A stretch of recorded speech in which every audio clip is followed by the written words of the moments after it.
Russia நேத்திக்கு night, அதாவது ஜனவரி 24 night 25 அதிகாலை உக்ரைனோட நேரப்படி மொத்தம் 10 ட்ரோன்களை வேவ் பை வேவா அனுப்பியிருக்கிறாங்க. அதுவும் ஒடசா பகுதியை நோக்கி பெரும்பாலுமான ட்ரோன்கள் போயிருக்கு.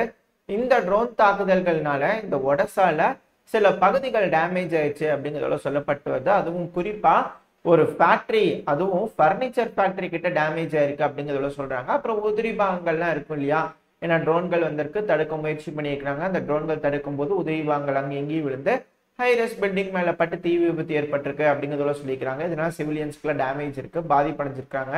Civilian இன்ஃப்ராஸ்ட்ரக்சர்லாம் damage ஆயிருக்குன்றாங்க. ஆனா அந்த ஃபர்னிச்சர் இண்டஸ்ட்ரின்னு சொல்றாங்க இல்லையா, ஆனா ரஷ்ய தரப்பு வந்து என்ன சொல்றாங்கன்னா, அது ஃபர்னிச்சர் இண்டஸ்ட்ரி இல்லைங்க, அப்படின்ற ஒரு இண்டஸ்ட்ரி இருந்துச்சு முன்னாடி. அதுக்கு கீழே வந்து பாத்தீங்கன்னா அதிகமான இந்த ஆர்மிக்கு தேவைப்படக்கூடிய ட்ரோன்களை தயாரிக்கிறதுக்கான ஃபேக்டரியா இருந்துச்சு. அதனால நாங்க அதை குறி வச்சு தாக்குதல் பண்ணிக்கோம், துல்லிய தாக்குதல் ரஷ்யா தரப்புல சொல்றாங்க. ஆனா உக்ரைன் தரப்புல இல்லைங்க, அது ஃபர்னிச்சர் ஃபேக்டரிங்க அப்படிங்கிறத சொல்றாங்க. எதுனாலும் நீங்க தான் அலசி ஆராய்ஞ்சு ஒரு முடிவுக்கு வரணும், இவங்க சொல்றது சரியா அவங்க சொல்றது சரியானு. எதனாலும் ரஷ்யா இது போல ஒடசா பகுதியில் அதிகமான தாக்குதல் பண்றாங்க. அடுத்தது உக்ரைன் ரஷ்யாக்குள்ள சில இடங்கள்ல தாக்குதல் பண்ணதா சொல்லப்பட்டு வருது. அப்படிதான் ரஷ்யாவோட ஒரு விமானமான IS-76 ரக பேசஞ்சர் விமானம், இது ராணுவத்துக்காக பயன்படுத்திட்டு இருந்துக்கிறாங்க. ஆனா உக்ரைன் வந்து இது சுட்டு வீழ்த்திட்டாங்க. அப்படி சுட்டு வீழ்த்தும் போது அதுல டிராவல் செஞ்சுட்டு இருந்தது வந்து பாத்தீங்கன்னா அதிகமா உக்ரைனோட ராணுவ வீரர்கள் தான். ஏன்னா அவங்கள பிரிசனரா பிடிச்சிருப்போம் இல்லையா, அவங்கள நாங்க கொண்டு போயிட்டு இருந்தோம். அது மேல வந்து உக்ரைன் தாக்குதல் பண்ணிட்டாங்க. இதனால அதிகமான பிரிசனர் ஆஃப் வார் வந்து இறந்துட்டாங்க. அதாவது அந்த பிரிசனரா பிடிச்சு வச்சுக்கிற நபர்கள் வந்து இறந்துட்டாங்க அப்படிங்கிறதோட ரஷ்ய தரப்பு வந்து குற்றச்சாட்டு வச்சுக்கிறாங்க. அப்புறம் டிமிட்ரி பெஸ்கோ அவர்கள்லாம் வந்து ரொம்ப கடுமையான வார்த்தைகளை பயன்படுத்திக்கிறாங்க. இது ஒரு மான்ஸ்டர்ஸ் அட்டாக் அப்படிங்கிறது போல ஐநா சபையில இதை பத்தி பேசணும் அப்படின்னு ரஷ்ய தரப்புல இருந்து சொல்லிக்கிறாங்க. ஆனா பிரான்ஸ் தரப்புல இருந்து ரிஜெக்ட் பண்ணிக்கிறாங்க. ஏன்னா இது ஒரு மிக முக்கியமான விஷயம். ஒரு நாடு சிறை கைதிகளா பிடிச்சிட்டு போயிருக்கிறாங்க, அது மேல வந்து அந்த நாடே தாக்குதல் பண்றாங்க. ஏன்னா உக்ரைனோட வீரர்கள் தான் பிடிச்சிட்டு போயிட்டு இருக்காங்க. அப்படி இருக்கும்போது அந்த நாட்டு ராணுவமே, உக்ரைனோட ராணுவமே அதை வந்து தாக்குதல் பண்ணும்போது அது கொஞ்சம் சிக்கலுக்குரிய விஷயம் தான். இது போல விஷயங்களை ஏன் பண்றாங்க, வேணும்னே பண்றாங்கன்னு ரஷ்ய தரப்புன்னு சொல்லிக்கிறாங்க. ஏன்னா இது போல செஞ்சாதானே பிரிசனர் எக்ஸ்சேஞ்ச் அப்படிங்கிற ஒரு வார்த்தையே இருக்காது இதுக்கு மேல. ஏன்னா இதை காரணமா சொல்லி இல்ல வேற ஏதோ ஒரு இதுல வந்து இவங்களை கொண்டுட்டாங்க, அதை வந்து இதுல கணக்கு காட்டுறாங்க ரஷ்யா அப்படிங்கிறது போல இந்த உக்ரைன் தரப்புல ஏதோ கணக்கு காமிச்சு அதுக்கப்புறம் பிரச்சனை பண்ணுவாங்க. இதுக்கப்புறம் இந்த பிரச்சனை எக்ஸ்சேஞ்சே இருக்காது, அது போல வேலைகளுக்காக இது போல செஞ்சுட்டு இருக்காங்க அப்படின்னு ரஷ்ய தரப்புல இருந்து குற்றச்சாட்டு வைக்கிறாங்க. அமெரிக்கா தரப்புல இருந்து என்ன சொல்லிக்கிறாங்கன்னா, இல்லைங்க, அதாவது ரஷ்யா கொடுக்குற ப்ரூஃப் வந்து ஏத்துக்கிற மாதிரி இல்ல, அதனால நாங்க சில தகவல்களை சேமிச்சுட்டு இருக்கோம் அப்படிங்கிறது போல அமெரிக்கா தரப்புல இருந்து சொல்லிட்டு இருக்கிறாங்க. உக்ரைன் தரப்புல இருந்து என்ன சொல்றாங்கன்னா, இதை வந்து இந்த மீடியாக்காக பர்பஸ்க்கு இது யூஸ் பண்ணிக்கிட்டு இருக்கிறாங்க ரஷ்யா, மற்றபடி ஒண்ணும் இல்ல, இது நம்மளுக்கான விக்டரி, ஏன்னா அது உள்ள இருந்து ஃபுல்லா ரஷ்யன்ஸ் தான் அப்படின்னு உக்ரைன் தரப்புல நம்புறாங்க. ஒரு வேலை தெரியாம பண்ணியிருக்கலாம், இல்ல தெரிஞ்சே பண்ணியிருக்கலாம். பட் எதுவா இருந்தாலும் வீரர்கள் அதிக அளவுல உயிரிழந்திருக்காங்க. இது ரஷ்ய தரப்பா இல்ல உக்ரைன் தரப்பான்னு தெரியல. ரஷ்ய தரப்புல இருந்து ரொம்ப அதிகமா கோபமா ஆக்ரோஷமா இது போல பண்ணிட்டு இருக்காங்க அப்படின்னா மேபி ரஷ்யாவுக்கு ஏதாவது இழப்பு இருக்குமா, இல்ல ரஷ்யா சொல்ற மாதிரி உக்ரைனோட பிரிசனர்ஸை வந்து அவங்க இப்படி எடுத்துட்டு போயிட்டு இருக்கும்போது இது போல தாக்குதல் இருந்திருக்குமா அப்படிங்கிறது தெரியல. பட் அதுக்கான வீடியோ ஃபுட்டேஜ் நியூஸஸ் எல்லாம் வந்துட்டு இருக்கு. இது ஒரு பெரும் சர்ச்சையா மாறிட்டு இருக்கு. ஒரு பக்கம் ரஷ்யா அதிகமான ட்ரோன் தாக்குதல், மிசைல் தாக்குதல் இடைவிட்டு ஒரு நாளுக்கு ஒரு நாள் 2 நாளைக்கு ஒரு நாள் தாக்குதல் பண்ணிருக்காங்க. ஏன்னா 2 நாளைக்கு முன்னாடி நம்ம பார்த்தோம் 40 மிசைல்கள் ஏவுனாங்கன்னு. இப்போ வந்து பாத்தீங்கன்னா ஒடசால வந்து 10 ட்ரோனு, அதுக்கப்புறம் இந்த கார்வி ரீக் பகுதியில வந்து ட்ரோன் தாக்குதல் பண்ணியிருக்காங்க. இதனால சிவிலியன் இன்ஃப்ராஸ்ட்ரக்சர் பாதிப்படைஞ்சிருக்கு, சிவிலியன்ஸ்க்கு பாதிப்பு இருக்கு அப்படிங்கிறது போல உக்ரைன் தரப்புன்னு சொல்லிட்டு இருக்காங்க. ஆமா, உக்ரைனோட ஏர் டிஃபென்ஸ் சிஸ்டம்ல என்னாச்சு, ஏன்னா இதுக்கு முன்னாடி சக்சஸ் ரேட் அதிகமா இருந்துச்சு. இப்போ ரஷ்யாவோட ட்ரோன்களும் மிசைல்களும் அதிக அளவுல இழப்புகள் ஏற்படுத்துது அப்படின்னா உக்ரைன்ல ஏர் டிஃபென்ஸ் சிஸ்டம் கம்மியா இருக்கா, இதனால மேற்குலக நாடுகளுக்கு இவங்க என்ன சொல்ல வராங்க, உங்களோட ஏர் டிஃபென்ஸ் சிஸ்டம்ல வேலை செய்ய மாட்டேங்குது, மரியாதையா அதிகமான ஆயுதங்கள் கொடுங்க, அப்படி இல்லைன்னா கணக்கு கம்மியாயிட்டே வரும் அப்படிங்கிறதோட சொல்றாங்களா அப்படிங்கிறதோட சர்ச்சையில இன்னொரு பக்கம் அனலிஸ்ட் தரப்புன்னு சொல்லிட்டு இருக்கிறாங்க. ஏன்னா இதுக்கு முன்னாடி செய்திகள்லாம் எடுத்து பாத்தீங்கன்னா உக்ரைன் 40 ட்ரோன்கள் வந்ததுன்னா அதுல 38 ட்ரோன்களை சக்சஸ்ஃபுல்லா சுட்டு வீழ்த்திட்டோம், டவுன் பண்ணிட்டோம், அதுவும் ஹைப்பர்சோனிக் மிசைல்லாம் டவுன் பண்ணிட்டோம் அப்படிங்கிறத சொல்லுவாங்க. ஆனா இப்ப வந்து பாத்தீங்கன்னா 10 ட்ரோன்கள் வந்ததுன்னா 5 ட்ரோன்கள் தான், 3 ட்ரோன்கள் தான் அப்படிங்கிறதோட கணக்கு கம்மியாயிட்டே இருக்கிறதுனால உக்ரைன் அவங்க கிட்ட இருக்கக்கூடிய இருப்பை வந்து கம்மியா காமிச்சுக்கிறாங்களா, உக்ரைன் இப்ப கொஞ்சம் வீக்கா இருக்கிற மாதிரி காமிச்சுக்கிறாங்களா அப்படிங்கிறத சொல்றாங்க. ஏன்னா சில நபர்கள்லாம் சொல்லுவாங்க, ஒருவேளை உக்ரைன் தோத்துருச்சுன்னா உக்ரைன் இந்த மேற்குலக நாடுகள் தான் இந்த தோல்விக்கான காரணமா எடுத்து சொல்லுவாங்க அப்படிங்கிறத சொல்லப்பட்டு வருது. அனலிஸ்ட் தரப்புலையும் சொல்லிட்டு இருக்காங்க, சில செய்திகள்லாம் வந்துட்டு இருக்கு. ஏன்னா உக்ரைனுக்கு வேணுங்கிற ஆயுதங்கள் அதிக அளவுல கொடுக்கப்படல.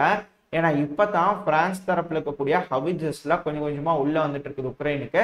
இதுக்கப்புறமா உக்ரைனோட ஃப்ரண்ட் லைன்ஸ்ல பிரான்ஸோட ஹவிஜர்ஸா இருக்கட்டும், பிரான்ஸோட மோட்டார்ஸா இருக்கட்டும் அதிக அளவுல பயன்படுத்துவாங்க அப்படிங்கிறத சொல்லிட்டு இருக்காங்க. அதாவது ஒரு நாடுகள் விட்டு ஒரு நாடுகள், ஃபர்ஸ்ட் டைம் பார்த்தீங்கன்னா ஜெர்மனி கொடுப்பாங்க, செகண்ட் டைம் பிரான்ஸ் கொடுப்பாங்க, இது போல மாறி மாறி உதவி பண்ணிட்டு இருக்காங்க.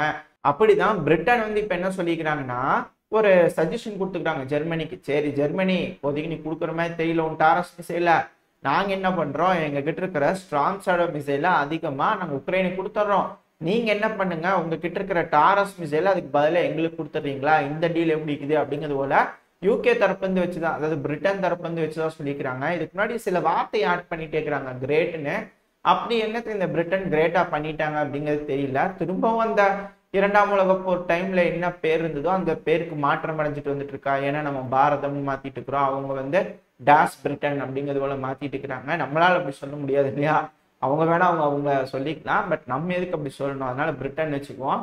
ஆனா பிரிட்டன் வந்து இது போல பேர்லாம் மாத்திட்டு இருக்கிறாங்க. என்னப்பா ஒரு புது உலக போருக்கு தயாராயிட்டு இருக்கீங்களா, சூப்பர் பவரா திரும்பவும் மாற ஆசையா பிரிட்டனுக்கு அப்படிங்கிறது போல கேள்வி இருக்கு.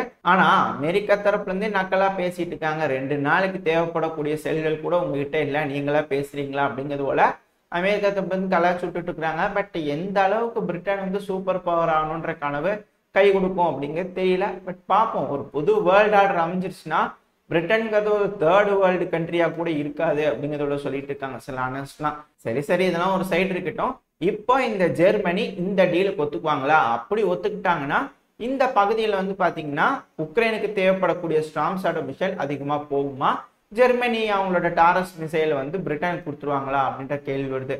ஒருவேளை ஜெர்மனி கிட்ட இருந்து டாரஸ் மிசைலை வாங்கிட்டு அந்த மிசைல் வந்து உக்ரைன் வந்து கொடுத்துட்டாங்கன்னு வச்சுக்கோங்க, அவ்வளவுதான் முடிஞ்சது. ஏன்னா ரஷ்யாவோட எனிமிட்டி லிஸ்ட்ல அதிகமான இடத்த வந்து ஜெர்மனி பிடிச்சுக்கிட்டே இருக்கிற மாதிரி ஆயிரும் இல்லையா, அதனால திரும்பவும் பகை வந்துடும். ஏதாவது நடக்குதா அப்படிங்கிறத பொறுத்திருந்து பார்ப்போம். அடுத்தது யூரோப்பியன் யூனியன்ல உக்ரைனுக்கான எய்டு கொடுக்கலாமா அப்படிங்கிறது போல பேச்சுவார்த்தை திரும்ப வரப்போகுது இல்லையா, இந்த வருஷத்துல பிப்ரவரி மாசத்துல வரப்போகுது. அந்த சமயத்துல ஹங்கேரி வந்து வீட்டோ போட மாட்டாங்க அப்படிங்கிறது போல சிக்னல்கள்லாம் யூரோப்பியன் யூனியன்ல இருக்கக்கூடிய நாடுகளுக்கு கிடைக்கிறதா சொல்லப்பட்டு வருது. இதனால யூரோப்பியன் யூனியனுக்கு தடையே இல்லை, அவங்க வச்சிருக்கிற எய்டை வந்து இதுக்கு மேல உக்ரைனுக்கு கொடுத்துருவாங்க அப்படிங்கிறதுல சொல்றாங்க. ஹங்கேரியோட பல நாட்டு தலைவர்களும் பேசிக்கிறாங்க, சில விஷயங்கள்லாம் சொல்லிட்டு இருக்கிறாங்க. ஹங்கேரிக்கும் சில கன்செஷன்லாம் பண்ணி தரதா சொல்லியிருக்கிறாங்க. இதனால ஹங்கேரி சாட்டிஸ்ஃபை ஆகி வீட்டை போட முட்டுருவாங்களா இல்ல வாக் அவுட் பண்ணிடுவாங்களா அப்படிங்கிறது தெரியல. இல்லைன்னா ஹங்கேரிய யூரோப்பியன் யூனியன்ல இருந்தாலும் ஒண்ணுதான், இல்லாத ஒண்ணுதான் அப்படிங்கிறது போல மற்ற நாடுகள்லாம் ஒண்ணு சேர்ந்து பண்ணிடுவாங்களா அப்படிங்கிறதோட சொல்லப்பட்டு வருது. ஆனா யூரோப்பியன் யூனியன்ல இன்னொரு புது அணி சேர்ந்துகிட்டு இருக்காங்க அப்படிங்கிறது போல சில அனலிஸ்ட்லாம் சொல்லிட்டு இருக்காங்க. பட் இதெல்லாம் உறுதிப்படுத்தப்பட்ட தகவல் இல்லை. என்னன்னா ஸ்லோவோக்கியா, ஹங்கேரி, ஆஸ்திரியா, செர்பியா இவங்களாம் ஒரு புது அணியா மாறிட்டு இருக்கிறாங்க அப்படிங்கிறத சொல்லப்பட்டு வருது. ஒருவேளை இவங்கெல்லாம் அணியா மாறிட்டாங்கன்னா என்ன ஆகும் அப்படின்னு கேட்டீங்கன்னா, மேல போலாண்டுக்கு கீழே ஸ்லோவோக்கியா, ஸ்லோவோக்கியா கீழே ஹங்கேரி, ஹங்கேரிக்கு சைட்ல ஆஸ்திரியா, ஆஸ்திரியாக்கு கீழே வந்து இந்த ஆஸ்திரியா ஹங்கேரி கீழே வந்து செர்பியா இருக்கு. இந்த இடம் அப்படியே இருக்கும்போது இவங்களாம் ஒரு சைடா சேர்ந்துக்கிட்டாங்க அப்படின்னா இப்ப இந்த உக்ரைன் முழுவதும் ரஷ்யா கிட்ட போகும்போது ஆஸ்திரியா ஸ்லோவாக்கியா பார்டருக்கு வந்து ரஷ்யா வந்துருவாங்க. அப்படி வரும்போது செர்பியா அதிகளவுல இந்த ஹங்கேரி வழியா உதவ முடியும், ஹங்கேரிக்கு வேணுங்கிற எல்லா விஷயத்தையும் ரஷ்யாவால செஞ்சு தர முடியும். இதுக்கப்புறம் இவங்களாம் யூரோப்பியன் யூனியனை நம்பி இருக்கணும், நாட்டோவை நம்பி இருக்கணும் நீடு கிடையாது. பட் அது இருந்துட்டு போட்டோம். பட் ஆனா இந்த இடத்துல இருக்கும்போது என்ன நடக்கும்னா, இந்த ஹங்கேரிக்கு தேவைப்படக்கூடிய சில விஷயங்களும் கீழே இருக்கக்கூடிய செர்பியா இருக்கிறாங்க இல்லையா, செர்பியா கொசோவா பிரச்சனை இல்ல, ரஷ்யா இந்த செர்பியாவுக்கு உதவி பண்ணி கொசோவாவை மீட் எடுத்துருவாங்க. இதனால இந்த பகுதியே வந்து ரஷ்யாவோட கண்ட்ரோலுக்கு வந்துடும். இதனால பயங்கரமா அடி வாங்க போறது வந்து பாத்தீங்கன்னா சைடுல இருக்கிற ரொமேனியாவும் பல்கேரியாவும். பல்கேரியா கூட ஒரு ஆசோலேஷன் வச்சுக்கோங்க, ஆனா இங்க மேல இருக்கக்கூடிய ரொமேனியாக்கு அண்டை கட்டிடுவாங்க. அதுக்கப்புறம் இந்த ரொமேனியாவும் இந்த நேட்டோ நாடுகளும் வந்து விலகி போற மாதிரி ஆயிரும். அப்ப கருங்கடல் மொத்த ஆதிக்கமும் யாருக்கு கீழே வரும்னா ரஷ்யாவுக்கு கீழே வரும். அந்த ஒரு பாயிண்ட்ல ரொமேனியா ரஷ்யாவுக்கு இணங்கி போயிடுவாங்க அப்படிங்கிறத சொல்றாங்க. அப்ப மால்டோவா அதெல்லாம் அப்படின்னு கேட்டீங்கன்னா அதெல்லாம் அவ்வளவுதான் முடிஞ்சிச்சு. இதுக்கு மேல உக்ரைன் ஃபுல்லா வந்து ரஷ்யாவோட கட்டுப்பாட்டுக்குள்ள வந்துடுச்சு. இந்த போலாண்ட் அந்த மேற்கு பகுதி, உக்ரைனோட மேற்கு பகுதி லுட்டஸ்க் லுவிவ் பகுதியை பிடிக்கல அப்படின்னா இது போல ஏகப்பட்ட நஷ்டங்கள் நேட்டோக்கு இருக்கு. அதனால பல நாடுகளே விலகி போயிடுவாங்க, இந்த யூரோப்பியன் யூனியனை பிளவுபற்றும். அதுக்கு முக்கியமே இந்த நாடுகள் உதவி பண்ணுவாங்க அப்படிங்கிறத சொல்றாங்க. அதனால என்ன நடக்க போகுது என்ன ஏதுங்கெல்லாம் நம்ம பொறுத்து இருந்தா பார்க்கணும். ஒரு வேளை இது உறுதியாகும் பட்சத்துல ரஷ்யாவோட ஆளுமை இந்த இடத்துல வந்து அதிகமாயிரும். யூரோப்ல இருக்கக்கூடிய மற்ற நாடுகள்லாம் இந்த ட்ரேடு வர்த்தகத்துக்கு இந்த நாடுகளை நம்பி இருக்கிற மாதிரி ஆகி போயிடும். இந்த நாடுகளோட எக்கனாமி அதிகமாகும். அதே இந்த ஜெர்மனி, பிரான்ஸ், இட்டாலி, மேல இருக்கக்கூடிய பெல்ஜியம் இவங்களோட எக்கனாமில கொஞ்சம் டவுன் ஆக வாய்ப்பு இருக்கு அப்படிங்கிறத சொல்றாங்க. இதனால பொறுத்து இருந்து பார்ப்போம். இதெல்லாம் யூரோப்ல நடந்துட்டு இருக்க பிரச்சனை. அடுத்த பதிவுல நம்ம இஸ்ரேல் காசா பார்த்துருவோம். ஏன்னா ஹவுதிஸ் இருக்கிறாங்க இல்லையா, முழு போரை வந்து அமெரிக்கா மேலேயும் அலைடு ஃபோர்ஸ் மேலேயும் டிக்ளேர் பண்ணலாம் அப்படிங்கிறத சொல்லிக்கிறாங்க. அதனால அடுத்த செய்தியில் நம்ம தெளிவா இந்த இஸ்ரேல் காசா பிரச்சனை அப்புறம் அதை சுற்றி என்னெல்லாம் நடக்குதுன்னு பார்ப்போம். இப்போ இந்த யூரோப்ல என்ன நடந்திருக்குன்றது பார்த்துக்கிறோம். அது மட்டும் இல்லாம இந்த ரஷ்யாவோட ஆயில் ரிஃபைனரியில ஒரு பக்கம் தீப்பிடிச்சு எரிஞ்சிட்டு இருக்குதா சொல்லப்பட்டு வருது. தீ விபத்துலாம் வீடியோ பதிவுலாம் ஷேர் ஆயிட்டு இருக்கு. என்ன ஏதுங்கிற தகவல் வந்துச்சுன்னா அடுத்த பதில தெளிவா பார்ப்போம்.